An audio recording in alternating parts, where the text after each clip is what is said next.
20 এপ্রিলের ব্রিগেড সমাবেশের সমর্থনে কামাখ্যাগুড়িতে পথসভা করা হলো। শ্রমিক, কৃষক, ক্ষেতমজুর, বস্তি ফেডারেশনের ডাকে আগামী 20 এপ্রিল কলকাতার ব্রিগেডে সমাবেশের ডাক দেওয়া হয়েছে। এই সমাবেশকে সফল করার আহ্বান জানিয়ে বৃহস্পতিবার সন্ধ্যায় কামাখ্যাগুড়িতে পথসভা করা হলো। পথসভায় উপস্থিত ছিলেন শ্রমিক, কৃষক, ক্ষেতমজুর সংগঠনের নেতৃত্ব। পথসভায় বক্তব্য রাখতে গিয়ে নানা ইস্যুতে কেন্দ্র ও রাজ্য সরকারকে বিধে বক্তব্য রাখেন নেতৃত্বরা।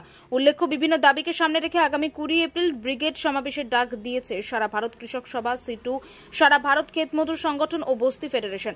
সমাবেশকে সফল করার আহ্বান জানিয়ে দিনের পথসভায় বক্তব্য রাখেন এই 4 সংগঠনের নেতৃত্ব। মোদি ভাইয়ের লোক সন্ত্রাস করে চক্রান্ত করে পশ্চিমবঙ্গের যে সাম্প্রদায়িক ঐতিহ্য, সাম্প্রদায়িক সম্প্রীতি তাকে নষ্ট করে দেওয়ার জন্য যে আগুন জ্বালালো, 3 জন মানুষ তাতে প্রাণ হারালেন। কোথাও দেখেছেন একজন মানুষের বাড়িতে এই সিদ্দিকুল্লাহ গেছে? কোথাও দেখেছেন তৃণমূলের প্রতিনিধিরা গেছে? বিজেপির প্রতিনিধিরা সেই যে হিন্দু 2 জন মারা গেছে তাদের বাড়িতে গেছে? যায়নি। বামপন্থীরা, আমরা, মোহাম্মদ সেলিম, মীনাক্ষীরা তাদের বাড়িতে গেছেন, তাদের জন্য ক্ষতিপূরণের জন্য আন্দোলন করছেন। তাদের পরিবারের ছেলে মেয়েদের পড়াশোনার দায়িত্বটা পর্যন্ত আমরা বামপন্থীরা নিয়েছি।